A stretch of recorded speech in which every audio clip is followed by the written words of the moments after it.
Melalui semua pergolakan selama memimpin sebagai vokalis, Eddie Van Halen dan bakatnya yang luar biasa tetap menjadi inti dari Van Halen.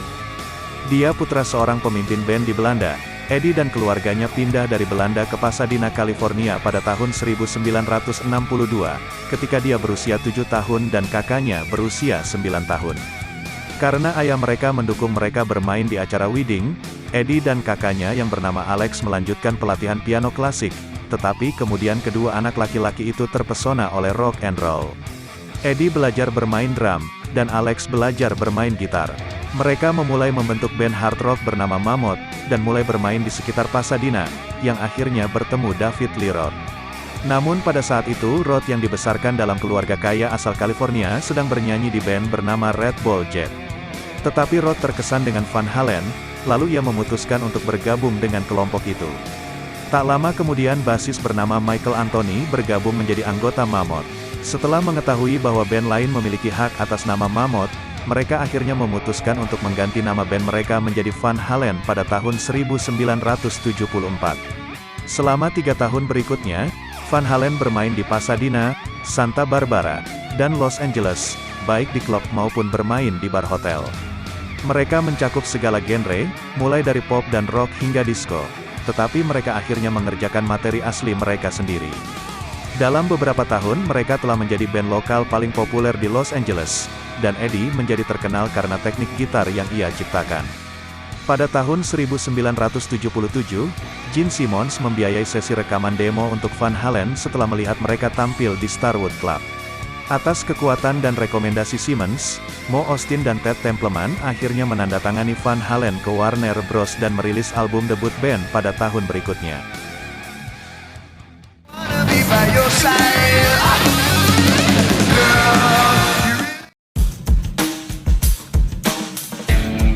Van Halen menjadi hit dari mulut ke mulut yang kuat, tur yang terus-menerus, dan dukungan dari Radio Hour. Dalam waktu 3 bulan album itu menjadi bersertifikat emas, dan 5 bulan kemudian menjadi album platinum. Album itu akhirnya terjual lebih dari 6 juta kopi berkat lagu rock berjudul You Really Got Me, Jamie Scream, dan Runnin' with the Devil. Lalu album Van Halen 2 dirilis pada 1979, dan melanjutkan kesuksesan band saat lagu berjudul Dance the Night Away menjadi single top 20 pertama mereka. Album Women and Children First tahun 1980 tidak memiliki single charting, tetapi sukses di chart album dengan mencapai nomor 6. Band ini kemudian mendukung album dengan headline pertama mereka di tur arena internasional, dan dengan cepat mereka menjadi superstar. Dirilis pada tahun 1981, album Fair Warning tidak sepopuler rekaman mereka sebelumnya, namun masih memuncaki nomor 6. Lalu mereka merekam album Diver Down yang dirilis pada tahun 1982, itu adalah hit besar dengan menelurkan lagu Pretty Woman.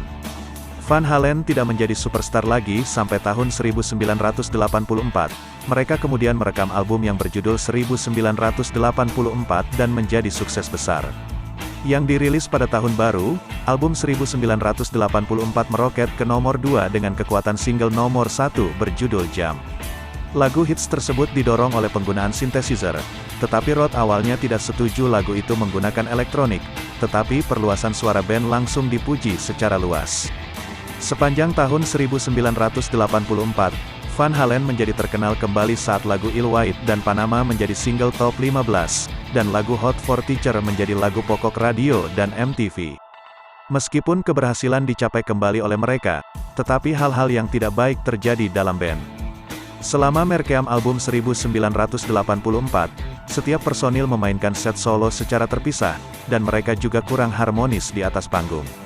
Roth tidak senang dengan Eddie saat penampilannya dengan Michael Jackson pada tahun 1983 di lagu Beat It, dan Eddie pun bosan dengan Roth karena kejenakaan yang tidak tepat pada tahun 1985. Roth kemudian merilis EP solo berjudul Crazy from the Heat, yang menelurkan lagu hit berjudul California Gears dan Just a Gigolo. Ketika Roth menunda rekaman Van Halen, dia kemudian dipecat dari band. Sebagian besar pengamat musik terkejut ketika Sammy Hagar ditunjuk sebagai pengganti Roth. Sammy Hagar pun sukses, dan banyak disorot oleh hit arena metal.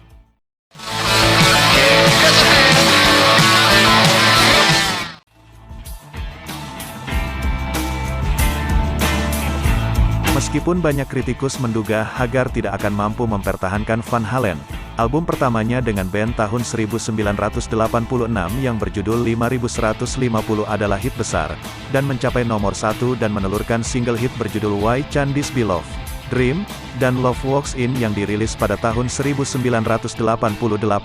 Album berjudul Oh 812 juga sama suksesnya, dan mendapatkan ulasan yang lebih kuat dari album sebelumnya.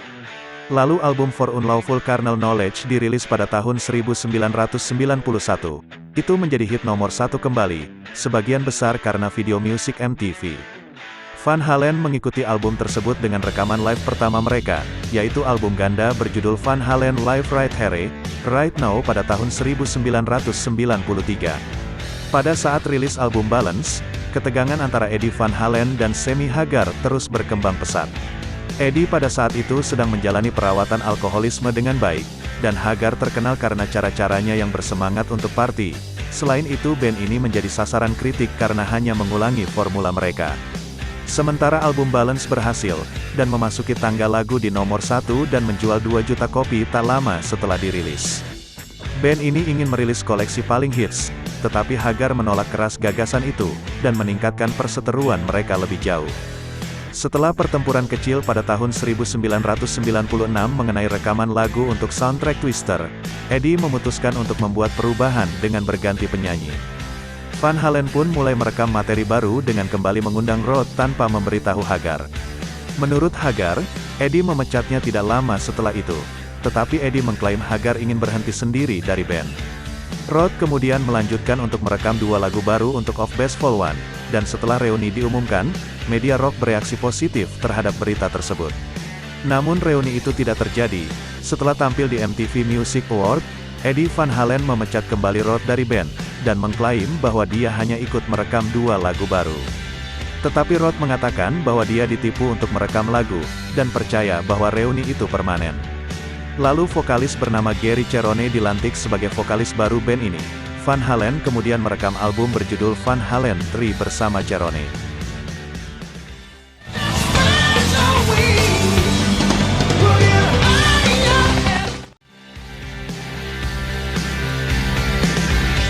Setelah album Van Halen 3 terbukti menjadi album terlaris Van Halen yang panjang, Cherone diberhentikan dari Van Halen pada 1999, dan desas-desus kembali berputar dengan David Lee Roth kembali reuni dengan Van Halen.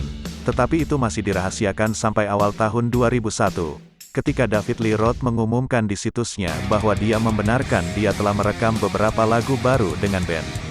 Hanya beberapa hari setelah berita Roth tersebar, Eddie Van Halen mengaku kepada publik bahwa dia sedang berjuang melawan kanker. Lalu pada musim panas tahun 2001, Eddie mengatakan kepada MTV News bahwa anggota band yang tersisa telah menulis total 3 album materi baru, dan mereka masih tidak yakin siapa penyanyi berikutnya. Beberapa bulan kemudian band ini berpisah dengan label Warner Bros. Anggota band menyalahkan label karena mempromosikan band-band yang lebih muda, dan juga mengakui bahwa mereka belum menemukan pengganti Cherone, dan tidak juga mempertimbangkan Roth. 3 tahun berikutnya dalam langkah yang mengejutkan, David Lee Roth dan Hagar berangkat bersama untuk melaksanakan tur populer Heavyweight Champ of Rock and Roll.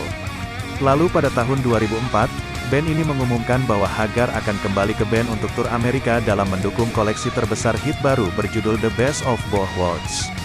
Pertunjukan itu sukses, tetapi ketegangannya antar personil sangat tinggi. Lalu Hagar dan Anthony kembali ke Warboritas pada tahun berikutnya. Pada tahun 2007, Van Halen dilantik ke dalam Rock and Roll Hall of Fame, dan rumor tur reuni dengan Roth mulai beredar lagi. Desas-desus tersebut dikonfirmasi pada tanggal 17 Agustus ketika band mengumumkan tanggal yang sah, bersama dengan perubahan line-up kontroversial yang menggantikan Michael Anthony dengan Wolfgang pada bass. Tur dimulai pada bulan September dan menghasilkan lebih dari $93 juta, dan itu menjadi tur paling sukses dalam sejarah band. Mengendarai kesuksesan besar ini, Van Halen memutuskan untuk pergi ke studio dan bekerja sama dengan produser John Sands. Band ini kemudian merekam album pada tahun 2011, lalu meluncurkan comeback skala penuh mereka di awal tahun 2012, dengan melakukan konser showcase di cafe pada tanggal 5 Januari dengan single Tattoo datang 5 hari kemudian.